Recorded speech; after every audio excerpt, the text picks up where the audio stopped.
we will talk about the last escape from shaitan.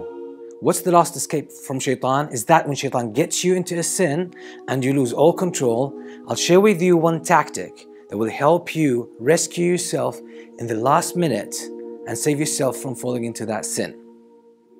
So what is this technique? It's about when you fall into the traps of shaitan, shaitan seems to get you into a position that is ideal for you to fall into a sin. So all the ingredients of the sin are there, and then you're so tempted to fall into that sin and you lose control. You don't seem to have any control over yourself to give it up or withdraw from the situation or get out of the whole thing. So you just feel drawn into just like a black hole sucking you in, and you seem that you're inevitably falling into that sin, okay? So this is the last resort into how to get yourself out of this helpless situation. It is something that I call obstinate withdrawal. Obstinate withdrawal. And this technique has proven so practical and beneficial to myself and many of the people that I've shared it with. So this is why I want to share it with you in this video. I've used it in many of my seminars, and we tried to apply it, and the feedback I got from the students who attended these seminars was phenomenal. This technique seems to be so practical and so powerful, and I didn't invent it, I didn't make it up. I got it from Prophet Yusuf alayhi salam. That's when the wife of Al-Aziz invited him to commit the sin of zina. The way Yusuf alayhi salam dealt with this situation was phenomenal. So now let me explain the logic behind this thing and what is obstinate withdrawal. Basically, it's every sin is like a recipe.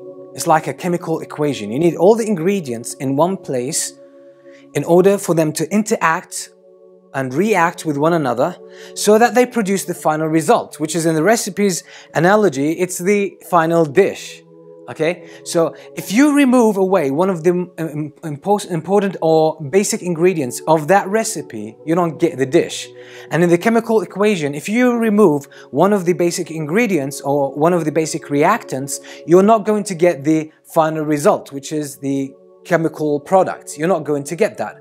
And sin is similar to that. So in this sense, shaitan is a chemist, or shaitan, you can see shaitan as a chef. So shaitan needs all the ingredients in order to make his dish. He needs all the reactants in order to make that chemical equation. And the most important ingredient is actually yourself. Because if you're not here, you can't commit a sin here. Okay, if you're not in a certain place or locality, you cannot commit a sin if you're not there. So you're the basic ingredient, and that's what shaitan brings you here to, where the sin is, where the other ingredients are, so you can actually fall into the sin. So when Yusuf alayhi salam was invited by the wife of Al-Aziz, everything was perfect for that sin. So he was there, the woman was there, and there was this sense of privacy. Because she locked all the doors and she closed all the windows, so no one could actually know what was happening. And ultimately, Yusuf was her servant. Yusuf alayhi salam was her servant. She could command him and order him, and he was supposed to obey. So it was completely perfect. And she was inviting him. She was just telling him, come, she was inviting him to approach her and fall into this sin of zina and commit zina with her. But Yusuf alayhi salam straight away said, I seek refuge in Allah from this, and I'm not ungrateful to Allah who's been good to me, or I'm not ungrateful to your husband who has really looked after me and treated me well. Then what did Yusuf alayhi salam do? He rushed to the door. He withdrew from the situation obstinately. He did not let himself have any second thoughts about it. He did not let himself contemplate and say, let me see, maybe I can get out of this, or maybe I'll just approach her a little bit and not go all the way with that sin. He didn't say any of that. He just closed his mind, closed his thinking process, and made his ultimate focus on one thing, that's getting out of this place. You're removing the basic ingredient. And that's why I call it obstinate withdrawal. It's like stubborn, adamant withdrawal from the scene of the sin. So once you get out of that scene, you can't commit the sin because you're out of it. The ingredients are not there. Okay? So simply you can't commit a sin. So what do you do? Basically, once you feel yourself trapped, Shaitan has got you, okay, all the ingredients of this sin are there, including yourself, and you're tempted, and you feel that, black hole of sin is sucking you in so powerfully, and the pull is so overwhelming, and you can't seem to control yourself. All you need to do is just, sort of close that thinking process, halt it. Bring it to a halt where you don't think anymore. And all you have to do is just tell yourself, I'm getting out of here. I'm just getting out of here, and pull yourself. Just, you could actually start running. You could start running, because that's what Yusuf alayhi salam did. He raced to the door and she chased him. So you race to any exit from this locality, from this place, okay? So you just rush out without thinking about anything, without having any second thoughts. Let your whole focus, your whole motivation, your whole, intention be focused on just getting out of this place. Just get out of this place. Okay, so if there's a door, just open the door and rush out and just walk distances away from that place without thinking. And just to block your thinking, you can actually start just talking to yourself, repeating certain things, saying, I'm just out of here, I'm out of here, I'm out of here, I'm out of here, I'm out of here. What that does, it distracts your attention from focusing on the sin and the pull of the sin. And what it also does, it stops you thinking about, maybe, the enjoyment you might get from that sin. So just say, you block your whole thinking process by saying this, and by physically moving out of this, adamantly getting out of that place, and then you can't fall into this sin. And usually what happens with sin, and that's something that I learned from practice and from the feedback that I get usually from people, is that sin has high time, prime time.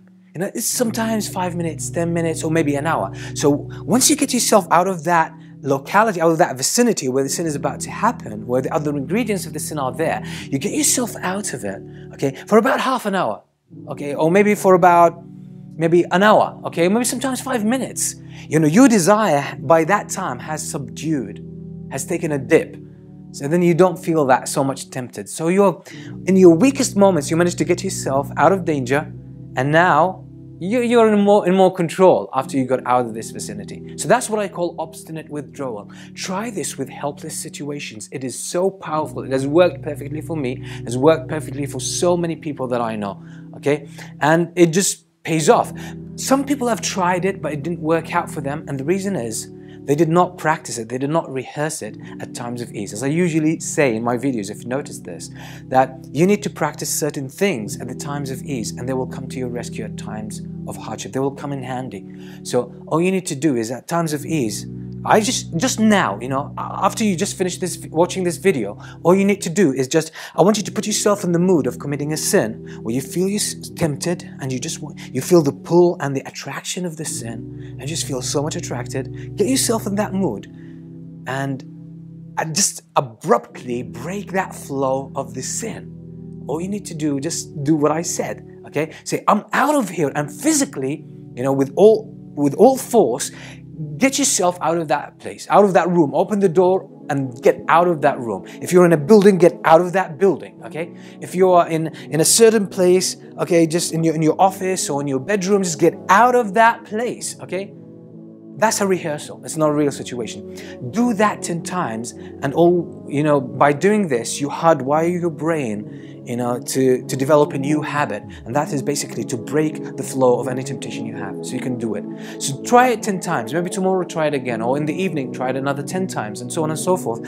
And you will see it becomes like second nature. It becomes so easy for you to break any kind of flow that you could actually engage in when it comes to sin. And then when you get really in trouble, you'll find it easy just to pull yourself out of that place because you've practiced it so much. But if you don't practice it, I don't have any guarantee that this could actually work for you, because the pull of this sin might be so powerful that your ability to break from that situation or to get out of that vicinity might not really work out for you, okay?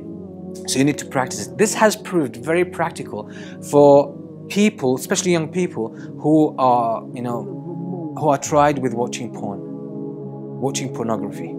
That has really helped them, because they usually do it by themselves. They have usually their device in their hands, their laptop or their smartphone, etc. And they are by themselves in that privacy, and they fail the temptation. So what they try to do is actually, throw that device out of their hands, or if it's a laptop, just leave it and get out of that place. Just say, I'm out of here, I'm out of here. Or just say to yourself, I don't want to commit a sin, I don't want to commit a sin, I don't want to commit a sin. You know, I fear Allah, I fear Allah, I fear Allah. Just keep saying this because you block your thinking process and you just physically get out of that place. And maybe you could find some friend to spend some time with or someone to talk with, talk to, okay? So get that prime time to fade away, and then you'll be in good position to control yourself. If you do that a few times, you'll actually break from the sense of addiction to sin. If you do that a few times, and then inshallah, you'll be able to break from that pull of the sin for good. So hopefully you found this beneficial, and if you did, please share it with your friends, with your family, and create that positive ripple effect. So hopefully it will help save more people from the temptation of shaitan, from the tricks and traps of shaitan.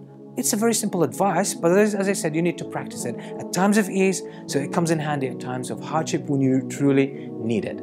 Okay, if you found this video beneficial, don't forget to press the like button, share it, as I said, with everyone you can, everyone you think who could benefit from it. And until we meet with another video, I leave you in peace. Wassalamu alaikum wa rahmatullahi wa barakatuh. A few days ago, a hospital worker from New York was found dead after suffering from a heart attack whilst watching pornography on his laptop at work. The 48-year-old man, who was unnamed, was found by a shocked co-worker who found him slumped in his chair whilst the pornographic video continued playing in the background.